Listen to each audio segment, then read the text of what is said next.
Alors que j'attendais à la caisse, une femme à côté de moi a vu mon fils et a halté. Jacob? C'est mon fils. Non, c'est mon enfant, ai-je dit en le serrant contre moi.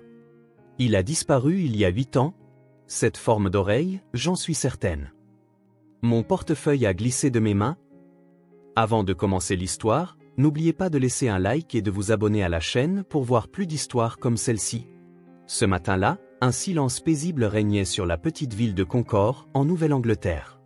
Rachel Harrison préparait des pancakes pour son fils Matthew, tout en regardant par la fenêtre de la cuisine l'érable de leur jardin, dont les feuilles scintillaient d'un éclat doré sous la lumière. Un doux sourire illuminait son visage, mais l'expression parfois mélancolique qui s'y dessinait témoignait des 3 lourdes années qui s'étaient écoulées. « Maman, ça sent merveilleusement bon. » Matthew, âgé de 8 ans, descendit les escaliers en courant.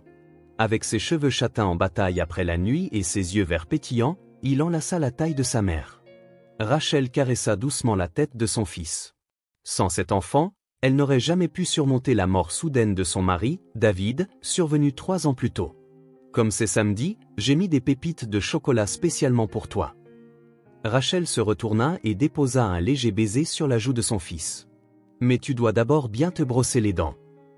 Matthew hocha joyeusement la tête. Cet enfant était d'une honnêteté et d'une bonté exemplaires. Si David était en vie, il serait certainement fier de le voir si bien grandir. La rencontre de Rachel et David remontait à 10 ans, alors qu'elle travaillait à la bibliothèque universitaire de Boston. Lui était avocat et venait souvent à la bibliothèque pour ses recherches, ils ne tardèrent pas à tomber amoureux. Après leur mariage, Rachel souffrit d'une dépression postpartum sévère. Bien qu'elle ait désiré cette grossesse, les changements psychologiques suivant l'accouchement l'avaient anéantie. Pendant les plusieurs mois qu'elle passa hospitalisée dans un établissement psychiatrique sur la recommandation de son médecin, David la soutint avec un dévouement sans faille. « Rachel, j'ai une merveilleuse nouvelle. » David entra un jour dans sa chambre d'hôpital, visiblement enthousiaste. Une adoption privée a été organisée. C'est un petit garçon, un nouveau-né. J'aurai rempli tous les documents nécessaires d'ici ta sortie. À cette époque, Rachel était désespérée par son état. Elle était tourmentée par le dégoût d'elle-même, pensant « je ne mérite pas d'être mère ». La proposition de David fut une lueur d'espoir pour elle. Elle n'avait aucune raison de douter que son mari avocat s'occuperait de toutes les procédures légales. Les documents sont en sécurité dans le coffre-fort du bureau. Concentre-toi simplement sur ta guérison, lui avait dit David. Et Rachel crut ses paroles sans la moindre hésitation.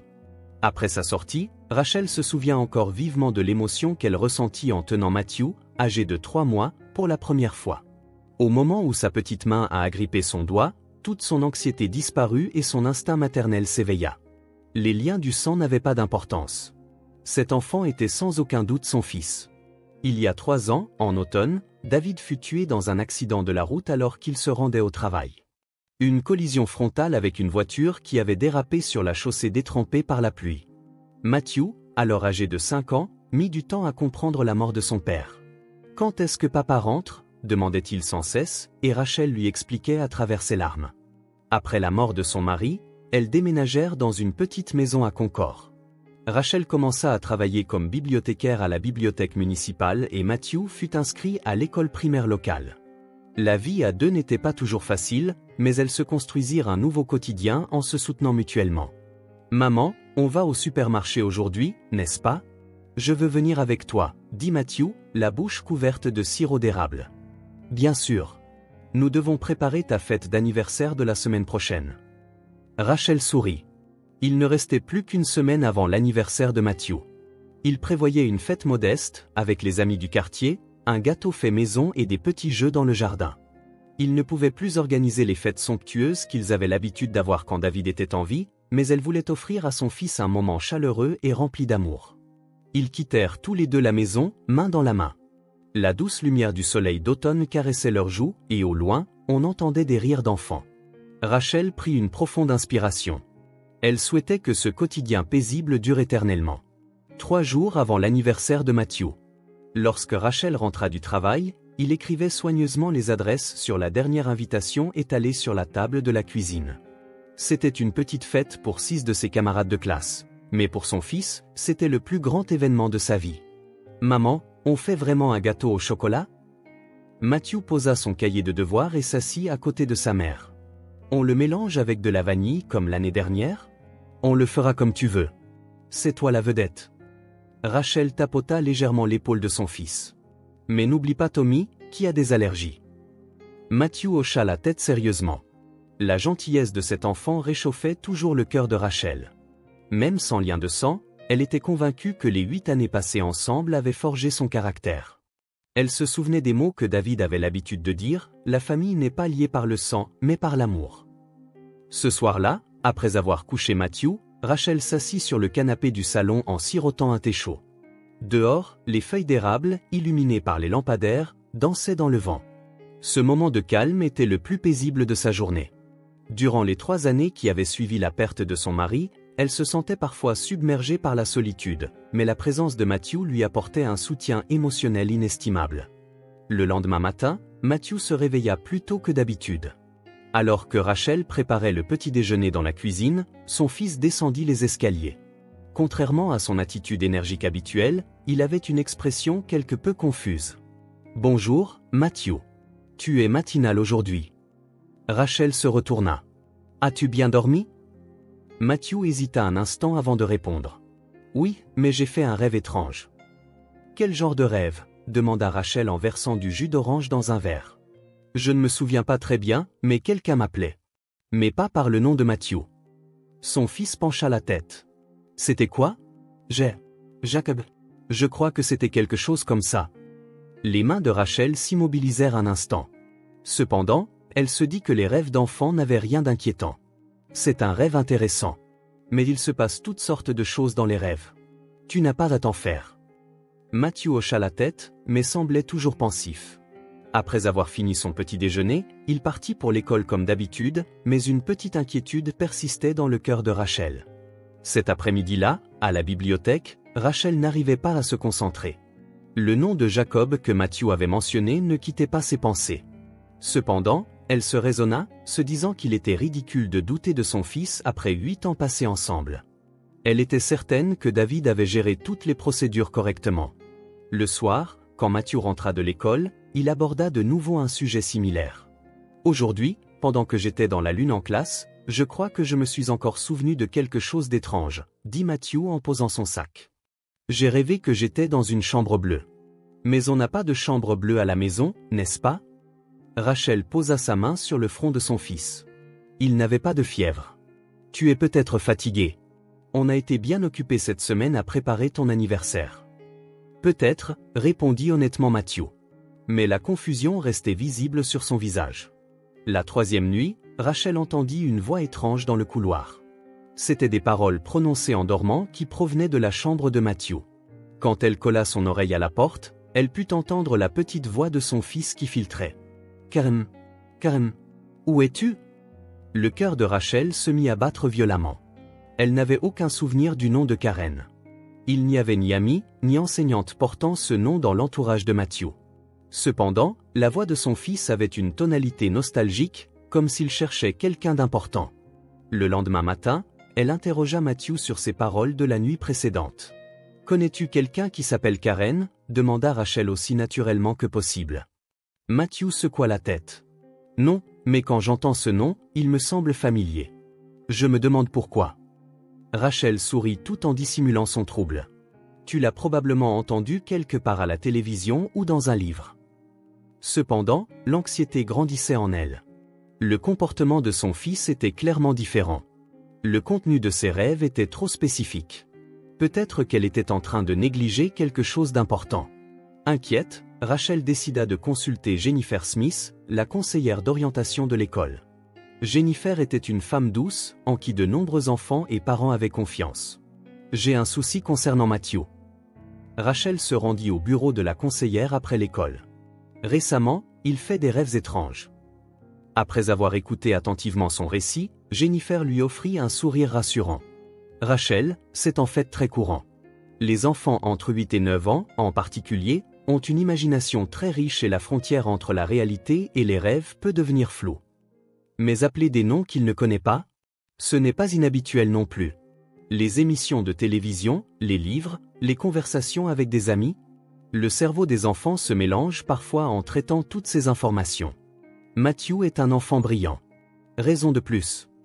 L'explication de Jennifer était logique et convaincante. Rachel se sentit quelque peu soulagée. Si vous êtes inquiète, observez-le pendant un certain temps. Si les symptômes persistent, n'hésitez pas à revenir me voir. Ce soir-là, Rachel s'assit au chevet de son fils et lui lut un livre d'images, comme d'habitude. Matthew écoutait la voix de sa mère avec une expression paisible. « Maman, tu m'aimes vraiment ?» demanda soudain Matthew. Rachel fut surprise. « Bien sûr que je t'aime. Pourquoi me demandes-tu ça tout d'un coup ? » « Pour rien. Je voulais juste être sûr. » Matthew sourit légèrement. « Je t'aime aussi, maman. » Rachel serra doucement son fils dans ses bras. Cet amour n'était pas faux. Elle était convaincue que le lien qu'ils avaient tissé en 8 ans ne vacillerait jamais, quoi qu'il arrive. Cependant, cette nuit-là, Matthew parla de nouveau dans son sommeil. Cette fois, c'était clairement audible. « Elle n'est pas ma maman. C'est Karen ma maman. » Rachel se tint dans le couloir, retenant son souffle. Elle sentit quelque chose commencer à s'effriter au plus profond de son cœur. L'explication de la conseillère était rationnellement convaincante, mais son instinct maternel sonnait l'alarme. Le lendemain matin, Matthew se comporta comme si de rien n'était, mais de lourds nuages pesaient sur le cœur de Rachel. Les préparatifs de la fête d'anniversaire étaient terminés, mais elle craignait que ces étranges événements ne gâchent la journée spéciale de son fils. « Allons au supermarché aujourd'hui pour faire les dernières courses », dit Rachel, essayant de paraître joyeuse. « Il nous faut les ingrédients pour le gâteau et les ballons pour la fête. » Matthew hocha la tête avec enthousiasme. « Je vais aider. Je vais choisir le plus grand ballon. » Ils se dirigèrent vers le supermarché, main dans la main. Rachel regarda le sourire de son fils et espéra que son anxiété n'était qu'une inquiétude superflue. Le samedi après-midi, le Fresh Mart de la rue principale de Concord grouillait de familles. Rachel et Matthew prirent un chariot à l'entrée et se dirigèrent à l'intérieur du magasin pour acheter les derniers ingrédients nécessaires à la fête d'anniversaire de son fils. « Maman, où sont les ballons ?» Matthew regardait autour de lui avec excitation, incapable de cacher son impatience. « Les articles de fête sont dans l'allée du fond. Mais achetons d'abord les ingrédients pour le gâteau, répondit Rachel en consultant sa liste de courses. Préparation pour gâteau au chocolat, Il marchait lentement à travers le magasin. Matthew était plus bavard que d'habitude, posant question sur question à propos de la fête du lendemain. Tommy viendrait-il vraiment ? À quel jeu jouerait-il ? Quel genre de cadeau pourrait-il recevoir ? Rachel se réchauffa le cœur à la vue de la joie pure de son fils, tout en essayant d'oublier son angoisse concernant les étranges événements des derniers jours. Cette préparation pour gâteau est-elle bonne ? Rachel prit une boîte sur l'étagère. Oui, mais il faut aussi acheter du glaçage. Celui au chocolat, répondit joyeusement Matthew. Après avoir rassemblé les ingrédients dans le rayon pâtisserie, ils se dirigèrent vers le rayon des articles de fête. Des ballons colorés, des assiettes en carton, des serviettes. Les yeux de Matthew pétillèrent en choisissant son ballon bleu préféré. Celui-ci. Ce ballon bleu est le plus joli. Rachel sourit. Elle pensait que la préférence de son fils pour le bleu faisait partie intégrante de sa personnalité. Le rêve de la chambre bleue que son fils avait mentionné récemment lui traversa l'esprit, mais elle se dit que ce n'était qu'une coïncidence. Après avoir terminé leur course, ils se dirigèrent vers les caisses. Étant un samedi après-midi, de longues files d'attente s'étaient formées à chaque caisse. Rachel choisit la file la plus courte et attendit son tour avec Matthew. « Maman, j'ai hâte d'être à demain pour la fête », dit Matthew en s'appuyant contre le chariot. « Tous mes amis viennent, n'est-ce pas ? » « Bien sûr. Tout le monde vient célébrer ton anniversaire, » dit Rachel en caressant doucement les cheveux de son fils, « et espérons que l'année à venir sera merveilleuse. » La file avançait lentement. Rachel vérifia le contenu de son portefeuille et cocha des articles sur sa liste de courses. Matthew observait les autres clients dans la file d'accent grave côté. Un couple de personnes âgées, une jeune mère avec un bébé, un homme d'âge mûr faisant ses courses seul. C'est alors qu'une femme rejoignit la file voisine de celle de Rachel. La femme avait les cheveux bruns jusqu'aux épaules et une expression fatiguée. Son chariot contenait des articles de première nécessité jetés négligemment, donnant l'impression qu'elle avait fait ses courses à la hâte. La femme regarda distraitement dans la direction de Rachel. Puis son regard s'arrêta sur Matthew. Ce qui avait commencé comme un léger intérêt se transforma peu à peu sur le visage de la femme. La confusion, puis la stupéfaction. Le visage de la femme devint de plus en plus pâle. « Excusez-moi. La femme parla d'une voix tremblante. Cet enfant... Rachel se retourna. Oui? La femme fixait intensément Matthew. Son regard était si insistant que Rachel se sentit instinctivement mal à l'aise. Jacob. La voix de la femme n'était qu'un murmure. Matthew leva les yeux. Au moment où leurs regards se croisèrent, l'expression de son fils changea. Un mélange de confusion et d'un effort pour se souvenir de quelque chose. La femme s'avança. Jacob, mon fils. Les clients autour d'eux se retournèrent pour regarder. La voix de la femme résonna dans le magasin et plusieurs personnes s'arrêtèrent pour observer la scène. Vous vous trompez, répondit frénétiquement Rachel. C'est mon fils, Matthew. Je pense que vous faites erreur. Cependant, la femme ne l'écoutait pas. Des larmes emplirent ses yeux. Non, je ne me trompe pas. C'est mon fils qui a disparu il y a 8 ans. La femme pointa une main tremblante vers Matthew. La forme de ses oreilles, le petit grain de beauté au-dessus de son oreille droite. Il n'y a pas d'erreur possible. Rachel attira son fils vers elle. Matthew avait bien un petit grain de beauté sur l'oreille droite, mais ce ne pouvait être qu'une coïncidence. Je suis désolé, mais vous avez entièrement tort. La voix de Rachel se fit plus forte. Cet enfant est notre fils depuis 8 ans. Nous avons des papiers d'adoption officiels. La femme secoua la tête. Je m'appelle Karen Miller. Il y a 8 ans, mon fils de 3 ans, Jacob, a disparu dans un parc. La police enquête toujours. Karen, murmura doucement Matthew. Le sang de Rachel se glaça. C'était le nom que son fils appelait dans son sommeil ces derniers temps. Karen remarqua la réaction de Matthew. Oui, Jacob. C'est moi, maman. Tu ne te souviens pas? La chambre bleue, les livres d'images que nous lisions ensemble. Matthew était confus. Je suis Matthew. Mais il leva les yeux vers sa mère. Maman, pourquoi cette personne connaît la chambre de mes rêves? Le portefeuille de Rachel glissa de sa main. Son contenu s'éparpilla sur le sol, mais elle ne le remarqua pas. Divers souvenirs refaisaient surface dans son esprit.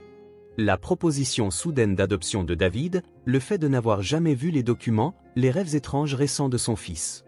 Êtes-vous vraiment Karen? La voix de Rachel tremblait. Oui, Karen Miller. Mon adresse est 45 Elm Street. Il y a 8 ans, j'étais à Maple Park avec mon fils. En l'espace de quelques minutes, alors que j'avais le dos tourné. La voix de Karen s'étrangla d'émotion. Je n'ai jamais cessé de le chercher. Les gens autour d'eux se mirent à murmurer. Quelqu'un sortit un téléphone portable et sembla appeler la police. Matthew se tenait entre les deux femmes, perplexe. Qui suis-je? Suis-je Matthew? Suis-je Jacob? Rachel serra son fils dans ses bras. Tu es Matthew. Tu es mon précieux fils. Cependant, elle ne sentait aucune conviction dans sa propre voix. Karen dit à travers ses larmes, pendant 8 ans, je n'ai pas abandonné un seul jour. Anniversaire, Noël, j'ai tout préparé et attendu pour mon fils. Sa chambre est toujours exactement comme elle était il y a 8 ans.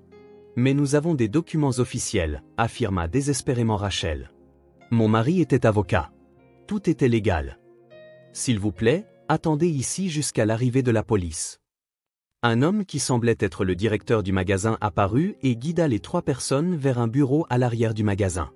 Assis dans le bureau, ils attendirent l'arrivée de la police en silence. Matthew restait près de Rachel, mais regardait occasionnellement Karen. Dans ce regard, il y avait un désir désespéré de se souvenir de quelque chose. Je crois que je me souviens d'une chambre avec du papier peint bleu, dit doucement Matthew. Quelqu'un me lisait des livres d'images là-bas. Un livre qui s'appelait Bonsoir Lune. Karen eut le souffle coupé. C'était le livre d'images préféré de Jacob. Nous le lisions ensemble tous les soirs. Rachel sentit le monde s'écrouler autour d'elle. Le comportement étrange récent de son fils, le contenu de ses rêves et le témoignage précis de cette femme. Tout pointait vers une terrible possibilité. 10 minutes plus tard, un policier entra dans le bureau. L'officier d'âge mûr écouta calmement la situation et annonça la nécessité d'un test ADN.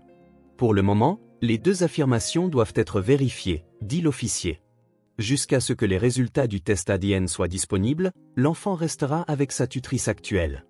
Cependant, comme cette affaire pourrait impliquer un enlèvement d'enfant, une enquête approfondie est nécessaire. Dans l'esprit de Rachel, le visage de son mari David apparut. Était-il possible que son mari bien-aimé ait enlevé leur fils? Cependant, les preuves s'accumulaient peu à peu. En quittant le supermarché, Karen dit à Matthew, « Jacob, je suis si heureuse que tu sois en sécurité. Nous allons tout clarifier à partir de maintenant. » Matthew répondit, toujours confus, « Je ne comprends toujours pas bien, mais j'ai l'impression de me souvenir de vous. » Rachel serra fermement la main de son fils. L'amour et les souvenirs qu'ils avaient construits pendant 8 ans étaient soudainement remis en question. Jusqu'à ce que la vérité soit révélée, elle devrait faire face à la possibilité de perdre son fils bien-aimé. Les 3 jours qui précédèrent l'arrivée des résultats de l'analyse ADN furent les plus longs de la vie de Rachel. Matthew continua d'aller à l'école et de jouer avec ses amis malgré sa confusion. Cependant, il était clair que quelque chose commençait à changer en lui. La nuit, il se mit à parler plus vivement de souvenirs passés. « Maman, j'étais vraiment dans cette chambre bleue », dit Matthew dans son lit le lundi soir. Il y avait un ours en peluche blanc là-bas. Il s'appelait Boule de neige. Rachel embrassa le front de son fils en répondant, « Même si c'est vrai, tu es mon précieux fils. Ça ne changera pas. » Cependant, son cœur vacillait. Sa confiance en son mari David commençait à s'effriter depuis ses fondations. L'adoption d'il y a 8 ans. Pourquoi ne lui avait-il jamais montré les documents? Pourquoi David avait-il été si pressé? Le mardi après-midi, Rachel décida d'appeler Thomas Wright, un avocat qui avait été un ami proche de David. C'était lui qui avait aidé à trier les affaires de David après sa mort. « Thomas, je veux soudainement vérifier les papiers d'adoption de Matthew. Quand tu as organisé les documents de David, y avait-il de tels papiers ?» À l'autre bout du fil, on sentit l'hésitation de Thomas. « Rachel, pourquoi me demandes-tu ça soudainement? Y a-t-il un problème? Je veux juste confirmer. Dis-moi quels documents il y avait. » En fait, les documents personnels de David ont tous été détruits selon ses instructions. Il avait dit de son vivant que si quelque chose lui arrivait, il voulait que les documents secrets soient brûlés. Rachel fut abasourdie. Des documents secrets? Quel genre de secret? Je ne sais pas. J'ai juste suivi ses instructions. Je ne voulais pas te faire de mal. Après avoir raccroché, Rachel s'effondra sur le canapé du salon. Quels secrets son mari avait-il cachés? Et pourquoi Thomas les avait-il détruits? Mercredi matin. La police appela enfin. « Madame Harrison, les résultats sont arrivés. Pourriez-vous venir au poste immédiatement ?» Rachel raccrocha avec des mains tremblantes, envoya Matthew à l'école, puis se dirigea vers le poste de police. Dans la salle de conférence du poste, Karen Miller était déjà arrivée. Ses yeux étaient rouges et gonflés, montrant qu'elle n'avait pas dormi depuis 3 jours. Les résultats du test ADN confirment que l'enfant est le fils biologique de Madame Miller, annonça calmement l'inspecteur Johnson. Cela signifie qu'il est la victime de l'affaire d'enlèvement d'il y a 8 ans. Le monde de Rachel s'écroula. Karen se mit à sangloter. « Nous allons officiellement rouvrir l'enquête.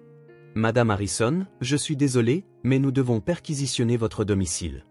Il y a une forte possibilité que votre défunt mari soit impliqué. » Cet après-midi-là, l'équipe d'enquêteurs arriva chez Rachel. Elle s'assit, hébétée, sur le canapé, regardant les policiers fouiller toute la maison. Quand Matthew rentra de l'école, il fut déconcerté par l'atmosphère étrange qui régnait. « Maman, qu'est-ce qui se passe? » « Ce n'est rien, Matthew. Ils font juste des recherches. » Rachel serra son fils dans ses bras. Cependant, elle sentait que sa propre voix tremblait. La perquisition commença par le bureau. Le bureau de David, la bibliothèque, le classeur. Cependant, comme Thomas l'avait dit, aucun document important ne fut trouvé. « Madame, y a-t-il des coffres-forts cachés dans ce bureau ?» demanda l'inspecteur Johnson. « Non, rien de tel », Rachel commença à répondre et s'arrêta. David avait l'habitude de taper sur les murs parfois, pour vérifier le son. Je ne savais pas à quoi cela servait. Les inspecteurs se mirent à examiner chaque mur. Derrière la bibliothèque. Ici, le son est clairement différent. Quand des ouvriers déplacèrent la bibliothèque, il y avait une petite porte cachée dans le mur. Un coffre-fort était installé à l'intérieur. Nous allons appeler un spécialiste pour l'ouvrir, dit l'inspecteur Johnson. 2 heures plus tard, le coffre-fort fut ouvert. Au moment où elle vit son contenu, Rachel s'effondra sur une chaise. Des liasses de vieux articles de journaux, des brouillons de faux documents d'adoption, de manière la plus décisive, un certificat de naissance authentique au nom de Jacob Miller. Ceci. L'inspecteur Johnson lut à haute voix les articles de journaux. Une affaire d'enfant disparu près de Concord il y a 8 ans. Un garçon de 3 ans, Jacob Miller, disparaît dans un parc. Ce qui était encore plus choquant, c'était un mémo manuscrit de David. j'ai trouvé l'enfant parfait pour ma femme. Elle a échoué à son propre accouchement et est tombée dans un profond désespoir. Cet enfant semble mal aimé. Il jouait seul dans le parc. Sa mère était à proximité mais absorbée par son téléphone portable. C'est un don que Dieu nous a fait. Rachel sera une mère merveilleuse. Rachel eut la nausée. Son mari bien-aimé avait enlevé leur fils et pensait que c'était un don de Dieu. Du fond du coffre-fort, encore plus de preuves furent trouvées. Des photos de Jacob, des affiches de personnes disparues que Karen avait faites, et même des copies des documents d'enquête de la police. David avait suivi l'affaire de près. Le soir, quand Matthew rentra de l'école, Rachel décida de dire la vérité à son fils en le faisant asseoir sur ses genoux. « Matthew, j'ai quelque chose de très important à te dire. » Sa voix tremblait. « Ta vraie mère a été retrouvée, une femme nommée Karen. » Matthew eut une expression confuse. « Mais tu es ma maman, n'est-ce pas ? Je t'aime de tout mon cœur, et ça ne changera pas. Mais tu avais une autre famille il y a 8 ans, quand tu étais encore petit. » Rachel choisit ses mots avec soin. « Papa a fait quelque chose de mal. » « Papa ? Papa t'aimait. Il l'a fait en pensant que cela me rendrait heureuse, en pensant que c'était pour le mieux. Mais c'était mal. » Cette nuit-là, Karen rendit visite à la maison de Rachel. Le visage de la mère retrouvant son vrai fils après 8 ans était un mélange complexe de joie et de tristesse. « Jacob. » Karen s'agenouilla devant son fils. « Tu ne te souviens pas ? C'est moi, Karen, ta maman. » Matthew la regarda attentivement. « Je me souviens un peu ? Mais est-ce que Rachel maman est ma maman aussi ? » Karen répondit à travers ses larmes, « Oui, Madame Rachel t'a élevé très précieusement. Tu as peut-être 2 mamans. » Cette nuit-là, la police arrêta Thomas Wright. Il était un complice qui avait aidé à couvrir le crime de David. Lors de son interrogatoire, Thomas avoua tout. David aimait sa femme. En la voyant souffrir de dépression postpartum, il voulait faire quelque chose pour elle. Quand il a trouvé un enfant seul dans le parc, il a pensé que c'était le destin. Je m'y suis opposé, mais il avait déjà pris sa décision. Il a créé de faux documents et a caché toutes les preuves. Après sa mort, j'ai détruit les preuves pour garder le secret. Le cœur de Rachel se sentait déchiré entre l'amour et la colère envers son mari, et la culpabilité envers Karen, qui avait cherché son fils pendant 8 ans. En même temps, elle était certaine que son amour pour Matthew ne changerait jamais, quoi qu'il arrive. Maintenant que la vérité était révélée, les 3 devaient faire face à une nouvelle réalité. Légalement, Matthew était le fils de Karen, mais émotionnellement, il était aussi le fils de Rachel. Comment pourrait-il résoudre cette situation complexe ? 1 an plus tard, un après-midi d'automne, Rachel et Karen étaient assises l'une en face de l'autre dans un petit café de Concorde. Il n'y avait plus d'hostilité entre elles. À travers une année de conflits et de discussions, elles en étaient venues à se comprendre et à se respecter mutuellement. « Comment va Matthew, je veux dire, Jacob, à l'école ?» demanda Rachel. Son fils acceptait maintenant d'être appelé par les 2 noms. Matthew à l'école, Jacob chez Karen. « Il va très bien », sourit Karen. « Mais parfois, il parle de toi. Il dit, Rachel maman fait vraiment bien les pancakes. » Les 2 femmes rirent doucement. Les premiers mois avaient été difficiles. Les batailles pour la garde au tribunal, la confusion de leur fils et l'attention des médias. Cependant, avec l'aide d'un conseiller, elles avaient trouvé la meilleure solution pour leur fils. Légalement, Jacob retourna chez Karen. Cependant, il passerait les week-ends avec Rachel. C'était une nouvelle forme de vraie famille. À propos de la fête d'anniversaire de la semaine prochaine, aborda Karen. Pourquoi ne pas la faire ensemble ? Je veux que ce soit une journée spéciale où 2 familles se réunissent. Des larmes montèrent aux yeux de Rachel. C'est une merveilleuse idée. Thomas Wright fut condamné à 15 ans de prison pour falsification de preuves et complicité d'enlèvement. Au tribunal, il témoigna de la manière dont il avait été entraîné par l'amour obsessionnel de David. Les parents de David durent également faire face à la tristesse de perdre un enfant qu'ils avaient cru être leur petit-fils pendant 8 ans, mais ils essayaient de construire une nouvelle relation avec Jacob au fil du temps. De quoi parlez-vous, les mamans ? Soudain, Jacob, 9 ans, apparut. Il tenait la main de Karen tout en adressant un sourire radieux à Rachel. « De ta fête d'anniversaire » dit Rachel en serrant son fils dans ses bras. « Cette année, ce sera une fête spéciale. »« Je suis content d'avoir 2 mamans, » dit Jacob avec pureté. « Maman Karen est la maman qui m'a mis au monde. Maman Rachel est la maman qui m'a élevé. Toutes les 2 sont précieuses. » Karen et Rachel se regardèrent. La pureté de l'enfant avait mis de l'ordre dans les émotions complexes des adultes. Nous sommes heureuses de t'avoir aussi, répondit Karen. Et nous avons pu devenir amis, ajouta Rachel. Grâce à toi. Au crépuscule, tous les trois marchaient dans le parc, le même parc où Jacob avait été enlevé 8 ans plus tôt. Cependant, il n'y avait plus de peur ici. À la place, il y avait un nouvel espoir. Je me souviens de papa aussi, dit soudain Jacob. David, papa m'aimait. Mais il a fait quelque chose de mal, n'est-ce pas? Rachel serra la main de son fils. Oui, papa nous aimait, mais il s'est trompé dans sa manière d'aimer. Mais je pense que cet amour était réel. L'amour est parfois compliqué, n'est-ce pas? Dit doucement Karen. Mais je crois que nous avons trouvé la bonne forme d'amour. Assise sur un banc du parc, Rachel réfléchit à l'année écoulée. La colère et l'amour envers son mari, la peur de perdre son fils, et la confusion face à de nouvelles formes familiales. Ayant surmonté tout cela, elles avaient maintenant trouvé la paix. Et l'année prochaine? Demanda Karen. Comme maintenant, répondit Rachel. Nous vivrons chaque jour précieusement et nous nous assurerons que cet enfant puisse être heureux. Jacob s'assit entre ses deux mères et sourit, comblé. Les liens du sang et les liens nourris par l'amour. Les deux étaient réels et les deux étaient précieux. Sous le ciel nocturne où les étoiles commençaient à scintiller, les trois poursuivaient l'écriture de leur nouvelle histoire familiale. Elle n'était peut-être pas parfaite, mais c'était une histoire remplie d'amour. La vraie famille n'est pas déterminée uniquement par les liens du sang. Parfois, les liens forgés en surmontant ensemble les difficultés deviennent plus profonds et plus forts. La réponse que Rachel, Karen et Jacob avaient trouvée était une vérité aussi simple que profonde.